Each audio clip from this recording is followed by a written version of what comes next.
All right, welcome back. It's time for us to get into the news review segment. And on the news review segment, we have interactive conversations here with my panelists. And then we also want to hear from you as well as viewers. And so you can share your thoughts with us on the various conversations that we're having through our WhatsApp line. Our WhatsApp line is 0204 447 033. If you happen to be outside Ghana, you can prefix that number with +233 for us to hear what you're thinking about the various conversations that we're having right here on the set. Now, if you happen to be watching on our streams, kindly use the hashtag BreakfastDaily and then share your comments on social media and we will get it right here. Now, we're going to be going through a number of topics this morning, and hopefully we'll be able to exhaust all of them. We'll be looking at the 2024 general elections, the minority petitions the Speaker to declare 4 seats vacant. We're looking at all discrepancies in provisional register fixed, so says the EC. The East Legon accident, we're going to be bringing you the thoughts from my panelists on this issue. Bishop Salifu and wife arrested. We have a illegal fight against illegal mining. The President Kufuor dares Mahama to declare stance on the menace. And so we'll be looking at all these stories as the show progresses. Let me introduce my guests to you. I have with me, speaking for the NDC as part of the communications team, Awo Kekeli Adubia. And we're also expecting Loratu Musasaka from the MPP as well. Awo, good morning. Good morning. How are you? I'm doing well, yourself? Wonderful. I'm good. It's been a while. Yes. It's good to see you. Good to see you too. Right, so let's delve straight into the conversations, okay, that we have for today. We want to look at the first one being about the 2024 elections. Now, I want to read a story for you to give viewers some context, and then we'll delve right into it. Okay, so on ChannelOneNews.com, you can join me on ChannelOneNews.com to also follow the story as we read. We have Bagbin defers ruling on petition to seeking to declare the seats of 4 MPs vacant. Now, Alban Bagbin, the Speaker of Parliament, has postponed the ruling on the minority's petition seeking to declare the seats of 4 MPs, 4 members of Parliament, vacant. Now, instigated by Haruna Idrisu, former minority leader, the petition aims to invoke Article 97(1)(g) of the Constitution, which stipulates that an MP must vacate his or her seat if the person abandons the political party under which they were elected, or if they opt to remain in Parliament as an independent candidate. Okay, this follows the decision by the MPs for Agona West, Suhum, and Amenfi Central to contest the upcoming elections as independent candidates. Now, additionally, the caucus demands that the Fomena seat be declared vacant due to the decision by the independent MP to contest the 2024 polls, on the ticket of the NPP. The minority leader, Dr. Kesilato Forsing, making the application to the Speaker on the floor of Parliament in Accra on Tuesday, noted that, Mr. Speaker, a similar matter involving Honorable Andrew Amoako Esiama was referred to this House by the New Patriotic Party, the NPP, in November 2020. The NPP argued that by his decision to contest as an independent candidate, whilst he was a sitting NPP member of Parliament, the Honorable Esiama had vacated his seat in accordance with Article 97(1)(g) of the Constitution. The then Speaker of Parliament, Right Honourable Michael Quay, upheld the MPP's position and took action to enforce Article 97(1)(g) of the Constitution and ruled that the MPP Member of Parliament for Fomena then had vacated his seat by his decision and conduct and hence ceased to be a sitting Member of Parliament. Mr. Speaker, this ruling was not contested and has still not been contested and remains good and valid as a rule of this House. All right, then I'll go further down in the story.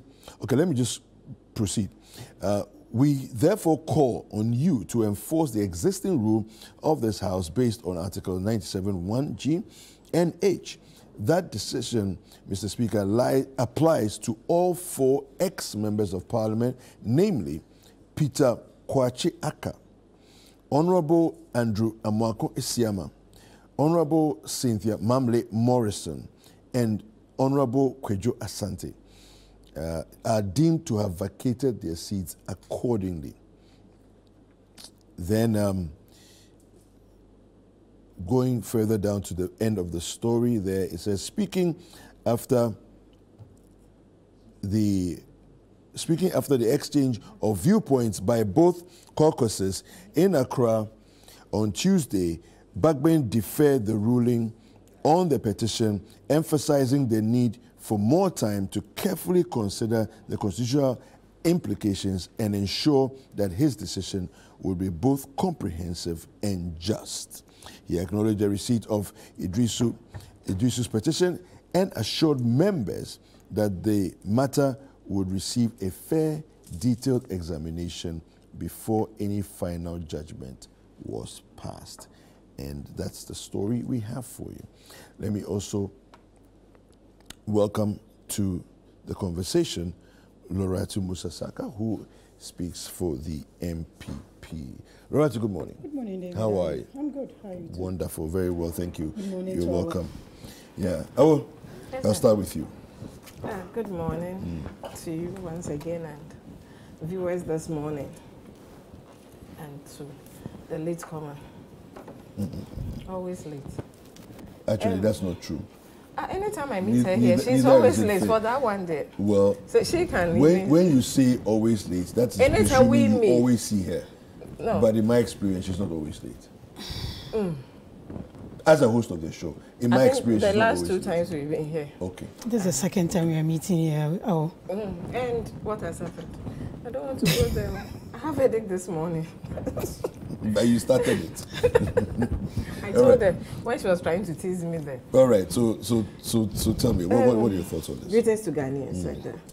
And, it's been mixed feelings since yesterday. I was like, we have 3 things on our heads this morning as Ghanaians.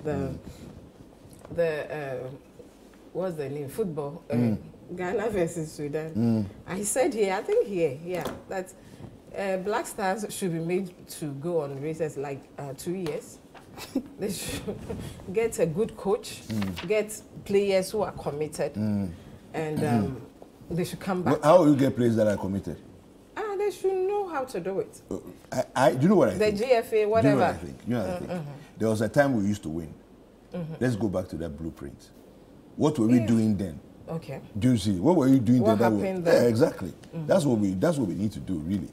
The things that we are doing now clearly are not working. It's just not working. Yeah. We have fine players. You can see they are committed. They have the passion to do well for the nation, but it's just not working. I don't know whether it's spiritual or whether it's fitness, whatever it is.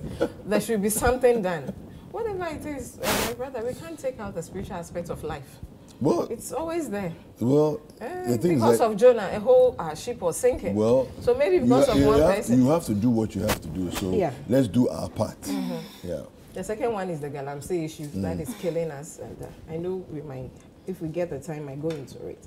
And the third one is the SIC 2024 EC register. It's like a lot of people are giving up when you are talking to people. Are you sure you can protect the ballot? We are ready to vote for you, but are you sure you people can give us what we vote for? What do you mean? What do you mean by SIC register? I don't understand. The register is not. It's very sick because there is nothing that is working with the register. You go to the EC, they are giving you stories every time. Well, we watched the EC, in the last 2 IPAC meetings, very fruitful conversations and everything else. Everything seems to be on point. The last one, before yesterday, so they told us we're going to release the provisional register. Did they do it? The next thing was the EC giving us a letter to bring agents. So the NDC called them out. they were going to do it. And for some strange reason, the EC is always ready to come out with press conferences at dawn. I don't know if you really check the time. It's always around 5 at dawn when people are sleeping. You mean press release? Release or... Not press conference, because press conference... No, I said release. You said press conference. Did I say... Sorry about that. Their press releases are always at dawn, for whatever reason. But there's nothing wrong with that. No, but what are you doing in the dark? Anything done in dark is never done right. No, but if it's on the website, so, they are really putting the release there. How is it in the dark? My brother, the thing is, the issue will always try to do fishy things. When the NDC calls them out, then they will blame the NDC. People are saying the NDC is doing this. But meanwhile, whatever we call them out for is what they go back and do. And they know that we are doing the right thing. I salute Omanibo Ama and his team for putting these people on their toes. And we are not going to sit. Because you see, most of the time we are talking to people, especially the floating voters, the elderly ones who have seen it all, who are ready to vote for the NDC, the first question they ask is, what are we doing to protect their votes? Because they wouldn't want to go and queue. As feeble as they are, some are not even that healthy. They want to go and vote for the NDC because they've seen what the NDC did and what the MPP have come to do. And that they are now settled that they have to vote for the NDC. And most of them will tell you they want to give up. And I tell them that they shouldn't give up. They should just vote for John Dramani Mahama, the man with the experience. He's been there before, and I'm sure he will continue to do right by the people. He will make sure that he will fight the corruption. It's under his government that he jails his own person. Abu Gapeli. Do you understand? Which one of the appointees of the MPP? Can we deal with this issue of the seats? So I'll come there. So I'm just telling Ghanaians that they shouldn't give up. And in all this, they've said they have opened a portal to check your your listing, which is a good thing. But how many people? I called my people in Ayiswan, and they were asking what they should do. How are they going to do it? But it was published in the papers yesterday. Yes, what I mean is, how many people can do that? Like my auntie in Krabokese. Can she do that? So if you are doing this for some of us here, Accra is not. Accra Kumasi is not Ghana. We have people in the trenches who don't have access to even phones. I was shocked when I was talking to someone. He said he's talking from a payphone or whatever in the village. Really? They don't have... Do we still have payphones in the villages? Yeah, they do. How is that possible? No, my village, Krabokese. It might be possible, but I haven't seen a payphone in 10 years. It is, they do have. Really? They do have. Even in schools, they do have payphones. So okay. They should try and check those who can, and those who can assist people. But if the EC wants to do good, then they should try and help those people. Maybe in some polling stations, they should open it up, let people check. Because now we are not sure of where, because my constituency is very bad. My constituency, we have over 3,000 people. It's within the constituency though. But if I'm voting at, let's say, Ketkat, and by the time I realize my vote is at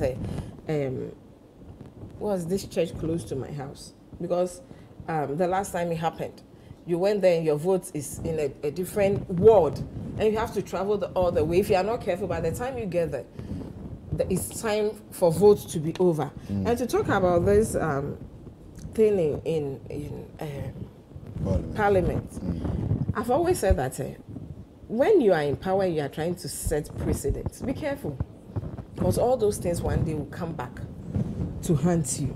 What happened then? It was their own person. But because they hated him at that time so much, and this is the same person, is it not the same person who gave them the extra vote to have the extra seats in Parliament, to get the majority? It's unfortunate when we are doing things, we don't think of the tomorrow, but we think of the today, what benefit it will bring us as a people, as a party. And today this same thing is happening, and you are telling us that we can't do it. You've run to court. But you see, this whole idea of the MPP and its members who wants to use the court to frustrate Parliament, I don't think it's fair. Because this is not the first time they are trying to do this. They want to use the court to frustrate Parliament.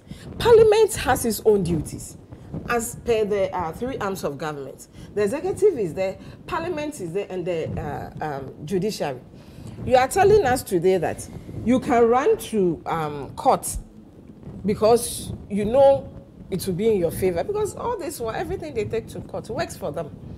So anything that will happen, Yeah, something but that if it's not valid, No, if it's not a valid, avenue to proceed, it won't stand. So let's wait and see what happens. The court should even see and discern between this mischievous act of the MPP and its cohorts. Because honestly, our democracy, despite everything, courts, really. It's not that big. It's still young. We are still struggling. We try to build this, something will just pull us down for no reason. And if the MPP thinks that they have friends in the court, so this is the best thing they can always do. You were quick because the man said he was going, then you had the majority, it was so much, so it was okay for you. But now because you realize that more people will leave your camp. But notice what they said. They said it was never contested. That is what Keslatu Fortin said, that when it was initially taken to court, it was never contested. So if at that time there could have been a contestation, nobody seemed to be interested in contesting it when Michael Quay,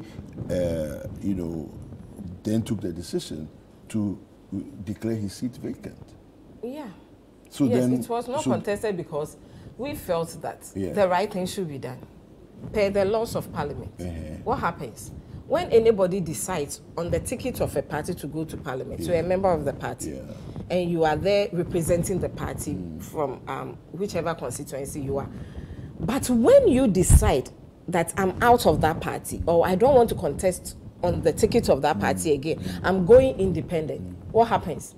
You forfeit your seat. You are not a member again. So if that precedent is there, why should we run to court just because we want to save that majority thing, want to save our face, which is not the best for this country? If we are running a system that should help the generation after us, we shouldn't think of the today, like I always put it. We should think of the tomorrow. So that today that we are trying to run to court. Next time it might not be in our favor again. All right, thank you. Ratu. David, good morning. Good morning to our viewers, and good morning to our ones. I was wondering where I was jumping around holding issues, because I at a point I was lost at what we're discussing here. But you see, David, I've maintained that when it comes to this election and the processes of the EC, the NDC is just chasing its own shadows. And like I said in Tree, it's a case of a Tribia through Ayada. It's what they have done. Please interpret that. So, I mean, in a literal sense, any executioner fears to sleep face up because of what they do. So it Tribia through. And that's the case of the NDC. Because I'm wondering what's always going on and on about. We all listened to the EC when they had that first live telecast of IPAC meeting. It was same yesterday. This is the first time a provisional voters register has been exhibited twice.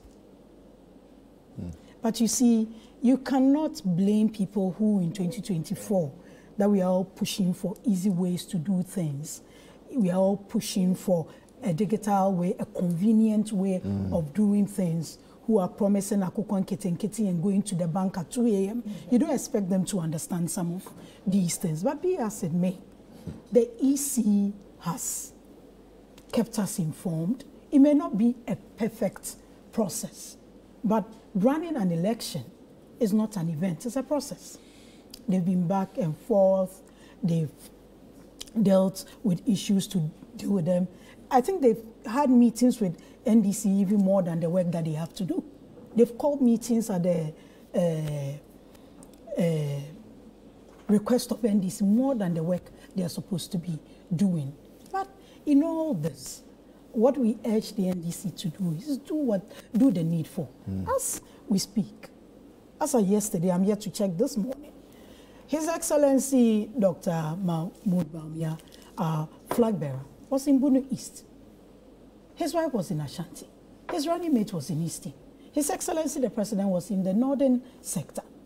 They are the General Secretary and other national officers, the chairman and all are in different parts of the country selling the bold solutions of Dr. Bawumia to the voters. We are training our potential agents. We are going through the process. The CI 91, the CI 126, the CI 127. That puts out all these processes. So we don't know what the NDC is going on and on about. And with the issue with Parliament, it's quite interesting. And it still looks unclear. Because a motion has been moved by the minority now in Parliament. There's a court, there's an injunction which brings up issues of contempt.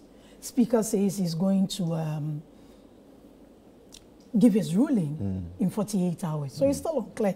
So until Speaker really comes out clear, I mean, from all the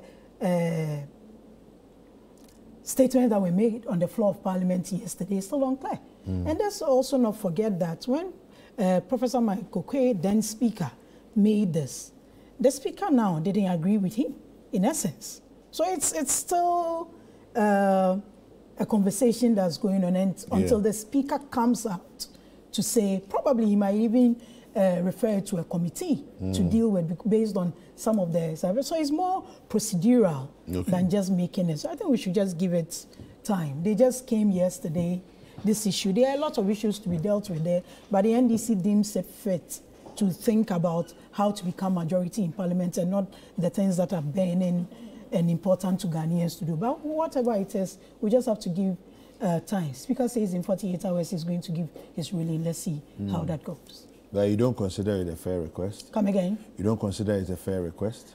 Look, lawyers will tell you that they need interpretation. Some of these things come with gray areas and all that. Because in the case of the Fomina MP, there was a request from party. Is there a request from party? Okay. Have the people officially left the party? What are the conversations going on? So that's why I'm saying that it's still a conversation running. If we make any determinations now, we might be running ahead of the issue because the final decision, and even when Speaker gives his decision, it can be contested in court. But you see, the NDC, as usual, I was saying that majority leader is running to court because when they win cases in court, it's fair. When another person wins, they have friends in court. That's the kind of opposition we are dealing with. It's like when they are not in power, every state institution is against them.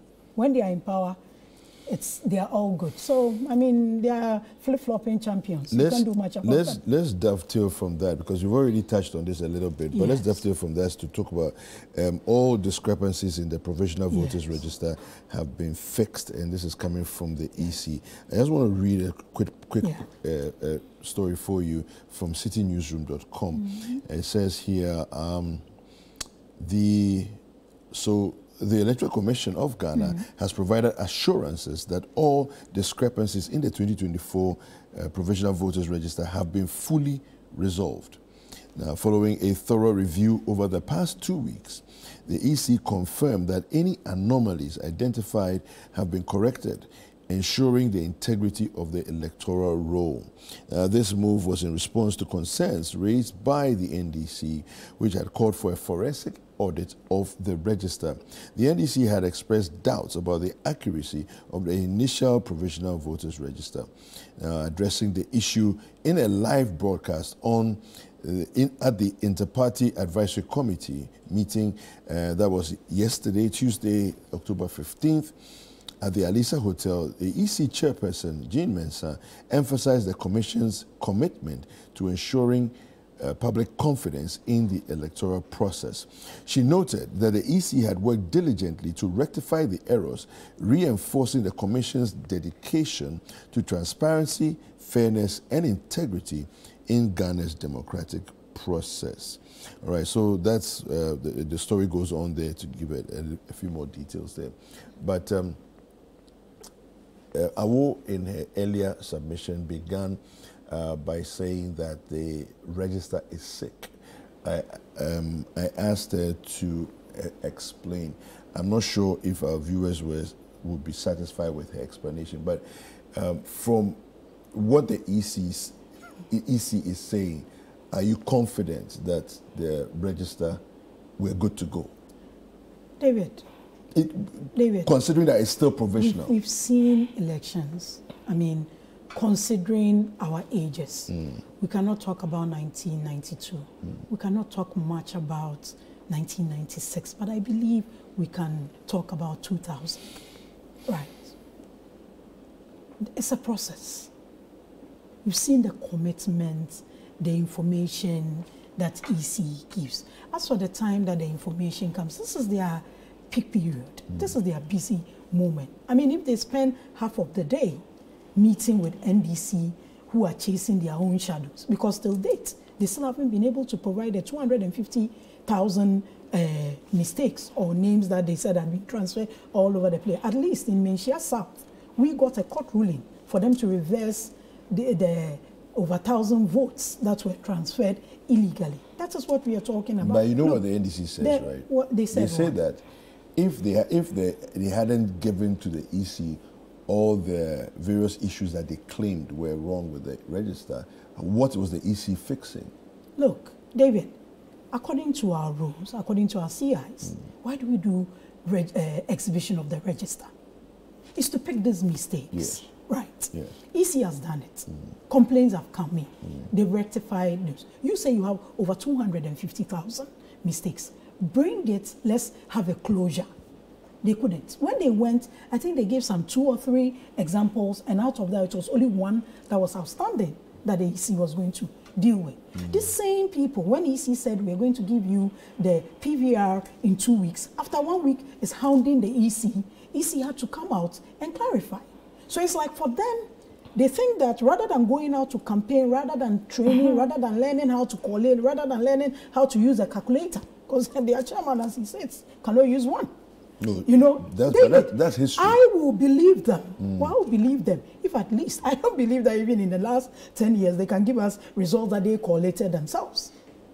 If we can believe them, if they tell us the results they got in 2020, they don't know it. They took us all to court on a wild goose chase, wasted all of us our time, only for us to come out and say they don't have evidence. So that is what they are doing again. You see, it's for them to hoodwink their supporters, set out the stage for their... They say defeat staring them in the face. I mean, granted, there are challenges and all that, but I don't think whatever analog solutions the NDC is professing with their Nkokon Kitty and their 24-hour night club and their 2 a.m. going to the bank is what the Ghanaian needs. The world is moving. We are in the 4th industrial revolution. It can't be giving promises as if we are in the 16th century. But for them, it's like, hound the EC, because their communications officers already said that any results that come out that doesn't declare the NDC as winners, they will contest it. They're just setting up the stage. The same person said the register that they claim to be sick, in our words, if they win, it's okay. But if they don't win, it's a problem. That's how these people can flip-flop. Talking at different sides of the amount. How can you do it? Look, it's a process. Even on D-Day from past elections, people go, sometimes their biometrics can be picked. There will always be issues. But the commitment to solving those issues is what the EC has shown. And we can't have 100%. It's a human system. It's not, no system is foolproof. You just keep working on it. We've come far. I mean, from opaque ballot boxes to today biometric verification. David, we've come far. We all need to control. Look, for the longest time, they were outside IPAC. It's like standing outside and throwing stones into the room. Gradually, there were conversations. Good, they've come back onto IPAC. But we need to give the EC a break. The group that was led by, I think, something African Elders or something, led by former President Goodluck Jonathan, they can be endorsed the efficiency of the EC. You know. So these things, I think the NDC, and when you start saying this, oh, NPP is always talking for the EC. We don't talk for the EC. We are part of the process. And we believe that the EC has shown commitment in if they are bringing out statement, at least the information in the statement. I don't think they've even been able to contest the fact that EC said 2 weeks and they were claiming 1 week. I mean, so the time that in this era where information is by the click of the button, I don't think the time that statements come. If they are saying the statements are not factual, then that's another conversation. All right, thank you very much. I'm sure we would like to comment on that, but we'll give a chance to do that after this short break. We'll be right back.